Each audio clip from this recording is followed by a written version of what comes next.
के माध्यम से बहुत सारी सुविधा दे दिया जा रही है। जैसे मैडम हमारे बताया कि एटीएम योजना, ये पंचायत लेवल पर है।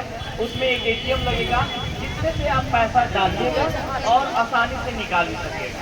क्योंकि आप अलग सेंटर से जाते हैं, एसबीआई जाते हैं या कहीं कहीं जाते हैं किसी भी बैंक में, है ना, तो आपको शहर जाना भी पड़ता है, वहाँ लंबी कतार में रहना पड़ता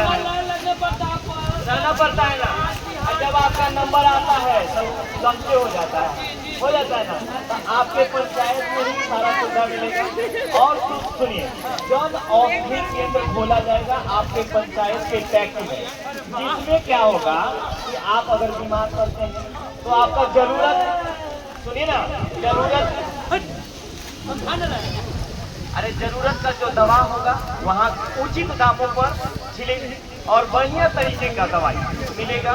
उसके बाद हर एक पंचायत में जहाँ पर भी पैक्स होगा वहाँ पर डेयरी फुल श्रृंखला खोला जाएगा।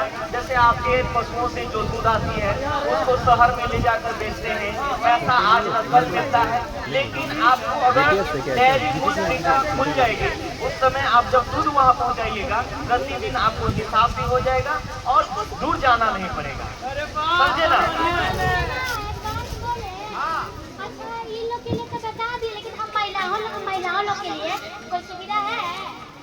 जैसा कि मैडम बताए हैं, जन धन योजना, धन लक्ष्मी योजना, स्वावलंबी योजना, उसके बाद बिहार सरकार इन छोटी बच्चियों के लिए सुकन्या योजना, जिसके तहत 50,000 से 1 लाख रुपया तक इन लोगों को 0 वर्ष से लेकर 25 वर्ष की उम्र तक दिया जाता है ना, समझे ना? उसके बाद सुनिए एक चीज और, जैसे हमारे भाई बंधु जो हैं वो शहर में जाकर फॉर्म भरते हैं, वहाँ पर पीडीएफ निकालते हैं, उसके लिए मनमानी पैसा लोग लेते हैं। तो हमारे पंचायत में, हमारे पैक्स में CSC कॉमन सर्विस सेंटर खोला जाएगा और कॉमन सर्विस सेंटर के तहत रेलवे का टिकट हो गया, हवाई जहाज का टिकट हो गया, या आप नौकरी का फॉर्म भरते हैं, उस फॉर्म को भरने में कम पैसे में ही आपको आवेदन कर दिया जाएगा। अच्छा, यानी कि कम लागत में हमारा सब काम हो जाएगा। हाँ, अब सब काम जब शहर के अलावा गाँव में हो जा रहा है तो शहर जाके क्या जरूरत है? तो बढ़िया बात है, क्या लगा हो जाएगा डिजिटल। बिहार नहीं रहा जी ना। हाँ, स्मार्ट बिहार हो गया। हाँ, पूछ रहे थे, अरे हम समझ गए। जैसे ही पूछ रहे हैं ना सर कि जैसे इंसान का जो बीमा होता है उसी प्रकार से हमारा फसल जो नुकसान होता है उसका कुछ होवे नहीं करता।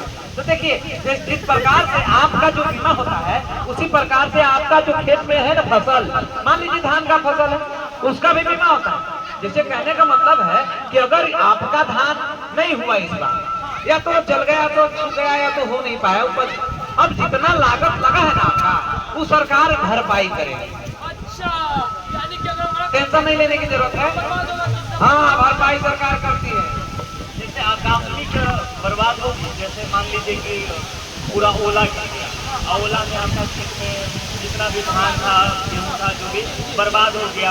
उसके अलावा बहुत सारा फसल है वो भी बर्बाद हो गया, बाढ़ के कारण बर्बाद हो गया या जल गया किसी प्रकार से, तो उसके लिए बीमा आपको सरकार देगी।